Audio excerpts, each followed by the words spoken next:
Hi everyone, LeeGA2512 here. This is something I didn't think I was going to get, but I saw it in a local supermarket and I decided to open it up and have a look inside. And there's a lot of information in this book, quite a lot of information. Now this is The Archive of Magic, the film Wizardry of Fantastic Beasts, The Crimes of Grindelwald. So this is a book designed, well, it's written by that person. And it was designed by Mina Lima. Now Mina Lima, they design all of the paper props and everything in Harry Potter and Fantastic Beasts. They have their own shop in London. You can go down and buy prints of Daily Prophets and things like that. I really want to go there one day and see what I can buy. So this is basically a collection of everything that they've designed, and I thought we'd have a look.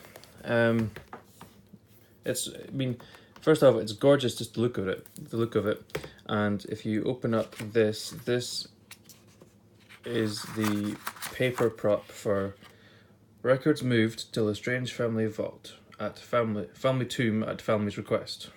So this is the bit of envelope, the bit of paper that's left for Leta Lestrange in the movie. So I like a nice little thing. There's little magnets there so you can securely keep it enclosed. And if you open up even more, if this is going to behave, because it might go all over the place, then there is a lot. I'm going to lie it down flat for a second and just show you some of the things in here.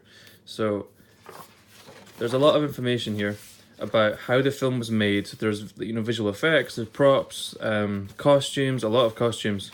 So this is filmmaking alchemy. So here we have, that did not help, filmmaking alchemy.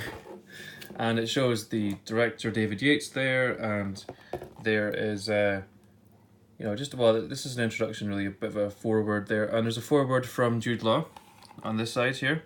Jude Law has some information to say about playing Dumbledore and everything. So I'm not going to pause it. I'm not going to show off too many pages because I think you should have a look at this yourself, because it's a gorgeous book and a lot of information here, a really lot of information to show, just in case you're interested in how the film was made. And I'm always a massive fan of the paper props in these movies. They always knock it out of the park for me. So you also get a little introducing Gellert Grindelwald. So I'm going to try and prop this up a little bit here, if it will behave. Now here we go.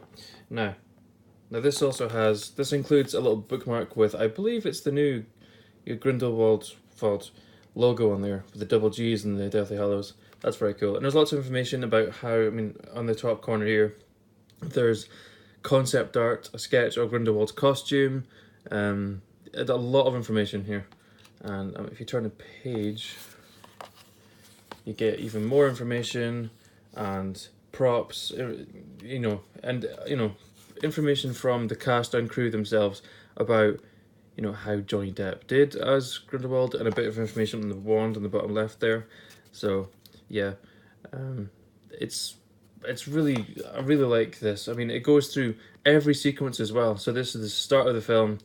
I'm not going to show the rest of it because there's lots of spoilers for the end, but this is just really cool. You can see the visual effects that would go in, but they actually recreated the actual carriage, the thestral carriage, and they've actually got sketches for designs for the carriage themselves. They went into a lot of detail. They always do with these movies. They always do.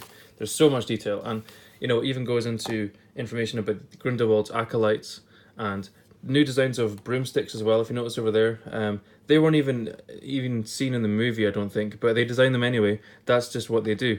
They might not even be seen in the movie, but they will still design them. They will still make them, which is amazing.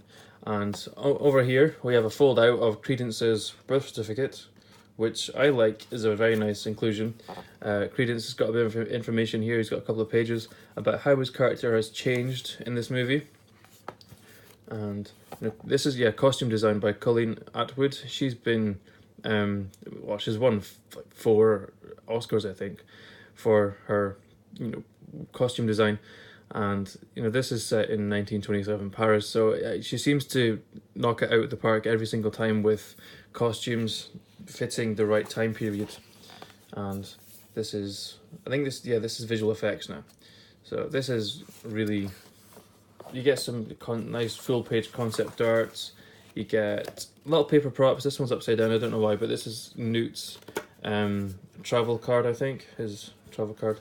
But yeah, and then you'll see introducing Gunnar Grimson, and this is what kind of stood out to me as well, because it points out wands that we never see before, like Grimson's wand. Grimson, he's like a beast hunter in Fantastic Beasts.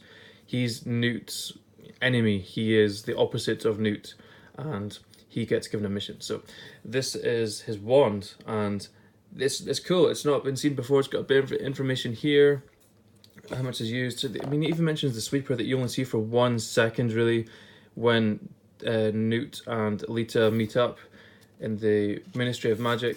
And so it's really in-depth stuff, and it shows off Lita Lestrange, it shows off her wand, and we're trying to find a page for, there's Theseus with his wand as well, and information about his character.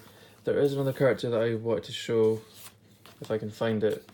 Now, this is on about, building Paris in 1927, and here's the prop making department. Here's the bit I like, because on the left here, right here, these are French wand boxes. Now, they made them. You never saw them, but they made them.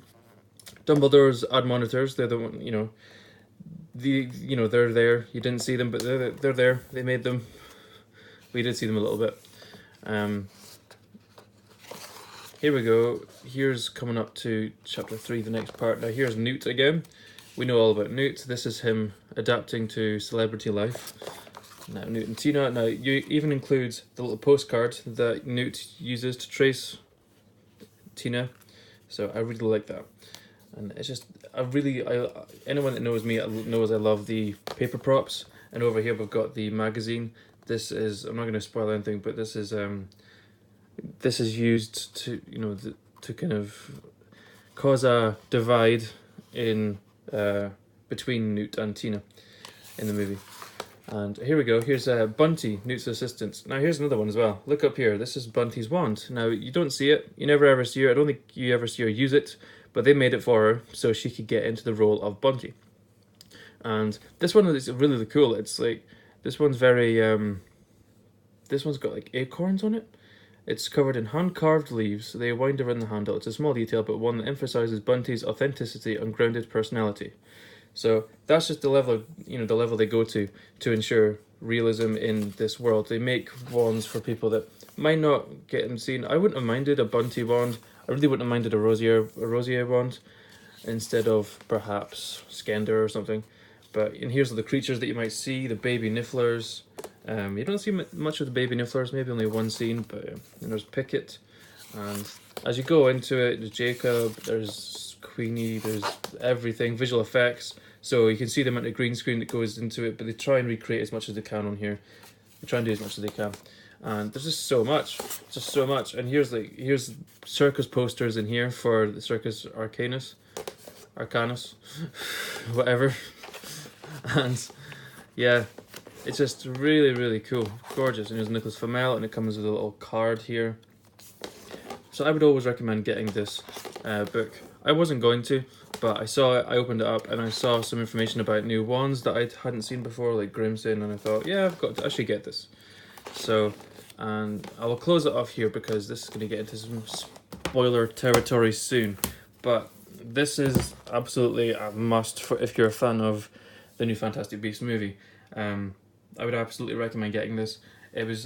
I got it on Amazon for about £15. In store, they on the back of the book it charges £30, but you will not get it for that if you go onto Amazon or something like that. And it's a gorgeous book, and Mina Lima, they do fantastic jobs designing all the paper props, and I always love that in Harry Potter. And I always love that in Fantastic Beasts, and I'm glad they decided to use the same people to design the paper props for all of them. So yeah, that's it from me, guys. But you should definitely give this a go if you haven't already. Just have a look in it. Maybe if you're in a shop, have a look inside of it, see what you think. But be careful not to destroy anything, because when I was in the shop, I saw some paper props that had been ripped out because people wanted to keep them, didn't want to buy the book. Don't do that. So yeah, I will talk to you guys later. Have a good one.